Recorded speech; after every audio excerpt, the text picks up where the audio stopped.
The cardboard sign he held was bigger than his chest. It was the rainy season in a narrow alley of Tondo, Manila, and puddles shimmered like cracked mirrors beneath flickering streetlights. 12-year-old Mateo Santos stood barefoot on the sidewalk, water creeping between his toes, his clothes damp from the sudden downpour. Jeepneys rumbled past, splashing muddy water across the pavement. Vendors hurried to cover their carts with plastic sheets. The smell of grilled fish mixed with diesel fumes and wet concrete. Mateo didn't move. He clutched the sign tighter. "Sing for rice," it read in careful, uneven handwriting. His voice had always been the one thing no storm could silence. Inside the small shanty he shared with his mother and younger sister, music was a fragile but constant companion. Their roof was patched with tin and tarpaulin. When rain fell hard, they had to place buckets around the room to catch the leaks. Mateo would sing while emptying the water, turning the sound of dripping into rhythm.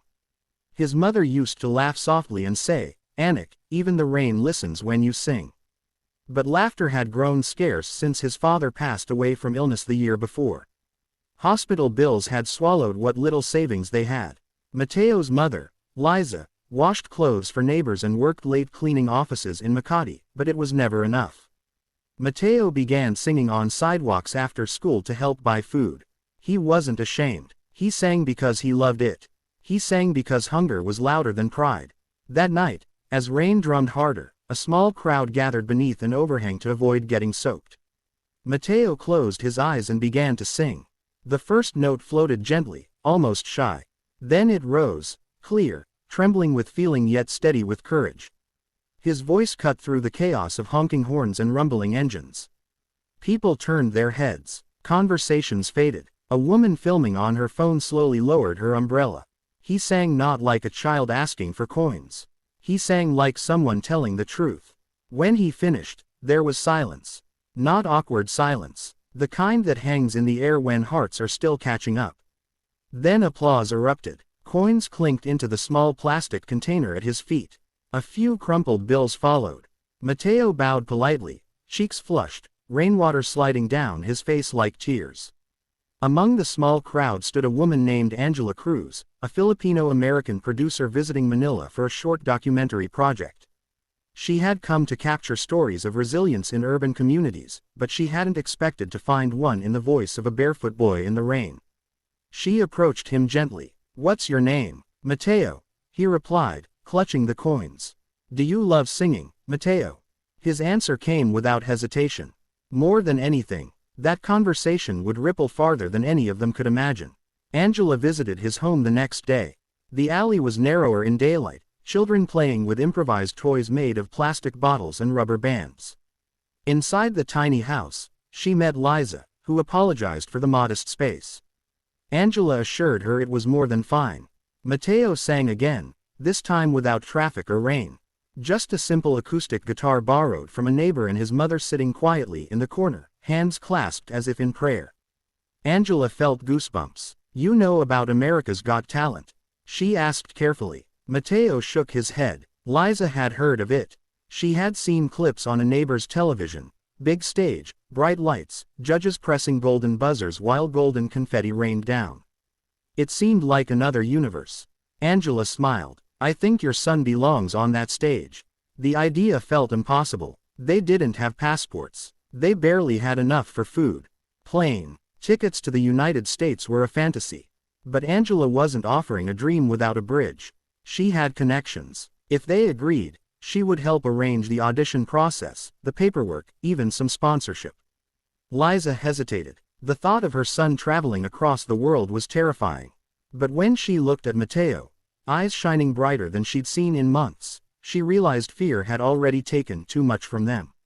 "Okay," she whispered. The months that followed were a blur of paperwork, rehearsals, and whispered prayers. Neighbors held a small fundraiser, selling homemade snacks to contribute to travel expenses. A local music teacher volunteered to coach Mateo twice a week. He practiced until his voice cracked and his legs trembled from standing too long. He chose a song that carried the weight of his story, one about hope rising from hardship. He didn't want pity. He wanted people to understand. The first time Mateo saw Los Angeles from the airplane window, he pressed his forehead against the glass. The city glittered like spilled diamonds under the sun. Everything felt enormous. Roads, buildings, billboards. Even the air felt different. Backstage at America's Got Talent, he clutched his number tag with sweaty hands. The stage manager called his name. His heart pounded so loudly he was certain the microphones would pick it up. He stepped onto the stage. Bright lights blinded him at first. Then the audience came into view, rows upon rows of faces. The judges' table stood ahead like a panel of destiny. There was Simon Cowell, known for his sharp honesty. There was Howie Mandel, smiling curiously. Heidi Klum, radiant and encouraging. Sofia Vergara, warm and animated. Mateo swallowed. "Hello," Simon began. "What's your name?" "Mateo Santos, sir." "And how old are you, Mateo?" 12. "Where are you from?" "Manila, Philippines." A murmur of appreciation rippled through the audience. Simon leaned forward slightly. "What are you going to sing for us today?" Mateo glanced at his mother standing just off stage. She pressed her hands together and nodded. "A song about hope," he said softly. The music began. The first note trembled, not because he was afraid, but because he was remembering the rain. He thought about the cardboard sign. He thought about empty plates and dripping ceilings. He thought about his sister's quiet hunger and his mother's tired hands. And then he sang. His voice soared. It wasn't just technically impressive, it was honest. Each lyric felt lived in. The audience shifted in their seats. Heidi's hand rose slowly to her chest. Sophia blinked rapidly. By the second chorus, something shifted in the room. The nervous boy had disappeared. In his place stood a performer commanding the stage with raw vulnerability. Simon's expression softened. Mateo hit the final note and held it, letting it shimmer under the lights before gently releasing it into silence. For one heartbeat, nothing moved. Then the theater exploded. People rose to their feet. A standing ovation rolled like thunder.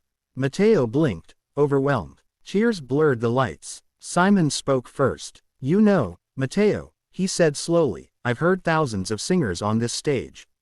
But very few make me feel something real. That wasn't just singing. That was your life." Mateo nodded, unable to speak. Heidi leaned toward her microphone. "You have the voice of someone twice your age and the heart of someone who has lived through so much." It was beautiful. Howie grinned. "You don't need that cardboard sign anymore, kid." The audience laughed warmly. Sophia wiped a tear. "You reminded me why this show exists." 4 yeses. Mateo exhaled, shoulders shaking. But as he turned to leave the stage, something unexpected happened. A golden blur slammed onto the buzzer. Confetti cannons exploded overhead. Golden paper rained down like sunlight made solid. Mateo froze. The golden buzzer. The crowd screamed louder than before. Heidi rushed onto the stage and wrapped him in a hug. Mateo buried his face against her shoulder, sobbing. Backstage, his mother collapsed into tears of gratitude.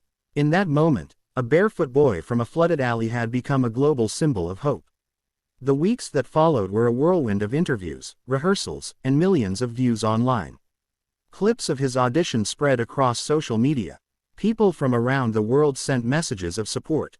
Donations poured in, not because they pitied him, but because they believed in him. Mateo stayed grounded. In every interview, he thanked his mother. He thanked his community. He talked about children who still sang in the rain. When he returned to Manila briefly before the live shows, the entire neighborhood gathered to welcome him. Banners hung between houses. Children waved handmade signs. He walked down the same alley where he once held a cardboard sign, but this time, he carried flowers and hope.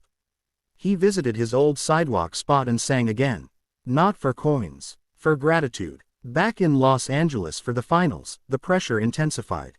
Competitors were fierce. Dancers, magicians, comedians. Mateo felt small again backstage, but he remembered the rain. He chose a new song for the final performance, one that built slowly, then erupted into triumph. He wanted to show growth, strength. When he stepped onto the stage for the finale, he felt different. Not less nervous, but stronger. He sang like someone who had already won something bigger than a trophy. When the final note rang out, the audience rose again. Results night was electric. Lights flashed. Hearts pounded. When the host finally announced his name among the top 2, Mateo's knees nearly buckled. And then, your winner is Mateo Santos. The confetti fell again. This time, it wasn't just gold. It was transformation. He hugged his mother so tightly she laughed through tears. Winning America's Got Talent meant a prize, a headline show in Las Vegas, and opportunities beyond imagination. But for Mateo, it meant something simpler. It meant rice on the table without fear. It meant a dry roof. It meant his sister could go to school without worrying about fees. It meant his mother could rest. Years later, people would still remember the night a small boy from Manila sang about hope and changed everything.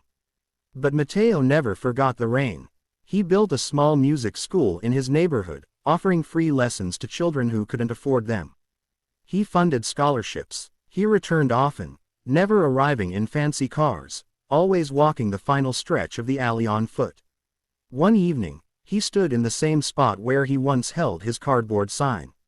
A young boy nearby was singing softly for coins. Mateo approached him and listened. When the boy finished, Mateo smiled. "You don't need that sign," he said gently. "Just keep singing. Because sometimes, the spotlight doesn't just change one life. Sometimes, it lights the way for many." And somewhere, beneath a repaired roof in Manila, rain still falls, but now it sounds less like struggle and more like applause.